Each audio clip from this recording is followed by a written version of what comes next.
Video করতেছি।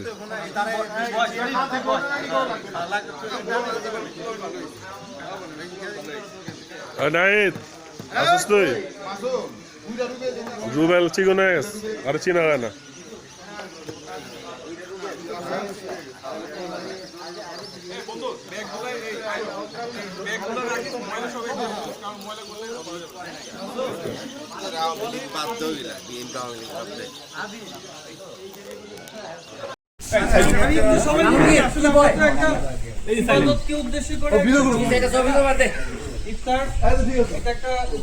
খাওয়া না, এটা আমাদের ইবাদত, তাই না? আল্লাহ সুবহানাহু ওয়া তাআলা আমাদের ইবাদতের জন্য তৈরি করেছেন। আচ্ছা এক মিনিট এদিকে তাকাও। কোরআনে কথা বলতেছে। আচ্ছা আপনি দে বেয়াদব। আচ্ছা ও কো আমি আমার মত চালাই। জি জি হুজুর আপনি শুরু করেন। আপনি শুরু করেন হুজুর আপনি সারা বললে একটু আচ্ছা তো আল্লাহ তাআলা আমাদেরকে ইবাদতের জন্য সৃষ্টি করেছেন, তাই না? এইজন্য আমাদের জীবনের প্রত্যেকটা বিষয়ে ইবাদত মুখী হওয়া চাই।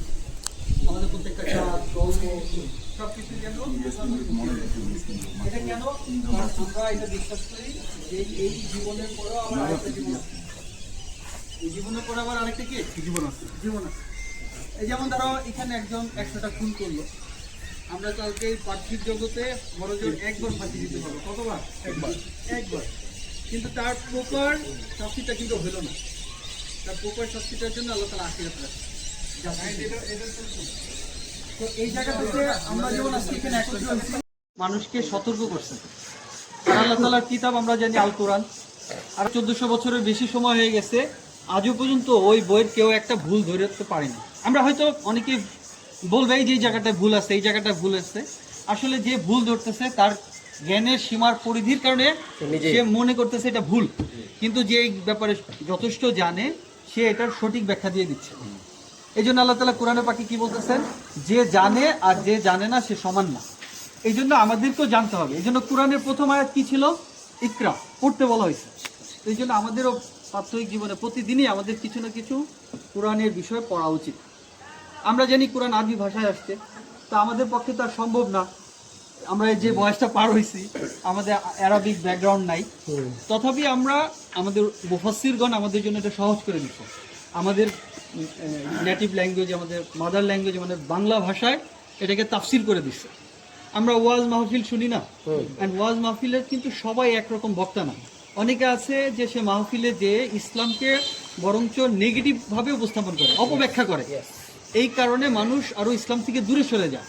তাদের মধ্যে অনেক অ্যাগ্রেসিভনেস আছে, উল্টাপাল্টা ব্যাখ্যা দেয়, এবং আমাদের যে যত অন্যান্য ভাইরা আছে তাদের ব্যাপারেও বাজে মন্তব্য করে।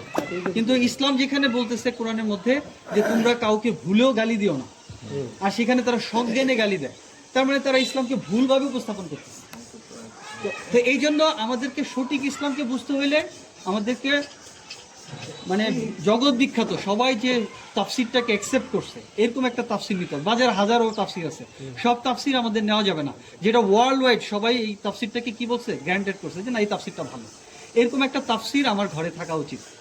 আর কোরআনটাকে প্র্যাকটিক্যালি দেখাইছে কি আমাদের নবী হযরত মুহাম্মদ সাল্লাল্লাহু আলাইহি ওয়াসাল্লাম। এই জন্য আমাদের সবার উচিত অন্তত একটা রাসূল সাল্লাল্লাহু আলাইহি ওয়াসাল্লামের জীবনী পড়া।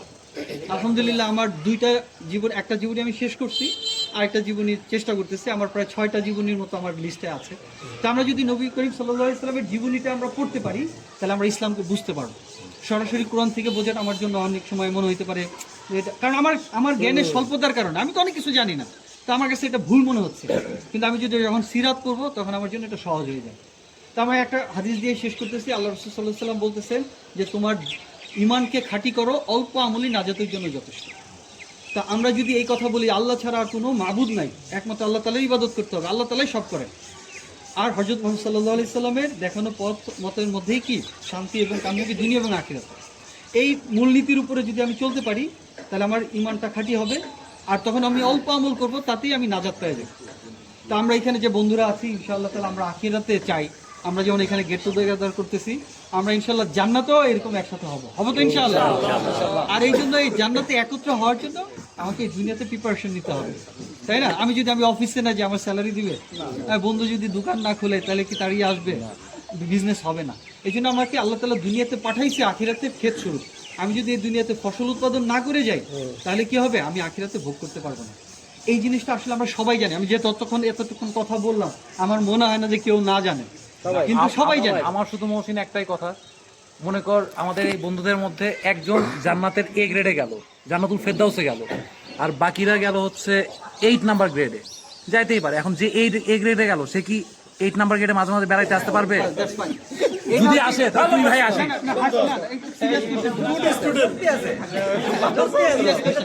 না, নাফিউর ফর এক্সাম্পল, নাফিউর জান্নাতুল ফেরদৌসে গেছে। নাফিউর জান্নাতুল ফেরদৌস গেছে। নাফিউর যদি ওই হাসরের ময়দানে বলে, আল্লাহ আমরা ওইদিকে আমরা একটা দিন একসাথে ইফতারি করছি, আমি আমার বন্ধু রবিন, আমার বন্ধু মিতু, আমার বন্ধু মহসিন, সুজনকে ছাড়া আমি জান্নাতে যাইতে চাই না। ওরা তো জান্নাতে আছে, কিন্তু 8 গ্রেডে বা 7 এ আছে। এখন তুমি যদি ওই পরিমাণ আল্লাহ তাআলার কাছে গ্রহণযোগ্য হয়ে থাকো, তোমার এই চাওয়াকে আল্লাহ তাআলা পূরণ করে দেবে। আলহামদুলিল্লাহ। জান্নাতের সন্তান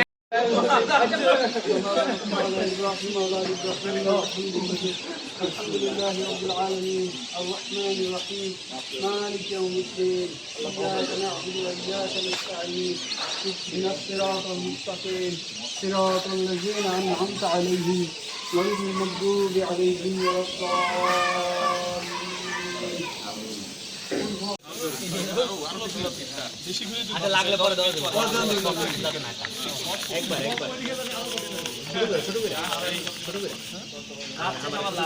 না খাইতে পারলে পাঠে ধরে পাস করবি, ঠিক আছে? মাখাটা তো সুন্দর হয়েছে রে। নয়ন মাথায় এরকম করে বোঝা যায়, মাথায় যে কাম করে বোঝা যায়। মসজিদের দায়িত্বে আছে না, নয়ন ইসলামনগর কেন্দ্রীয় মসজিদের দায়িত্বে আছে।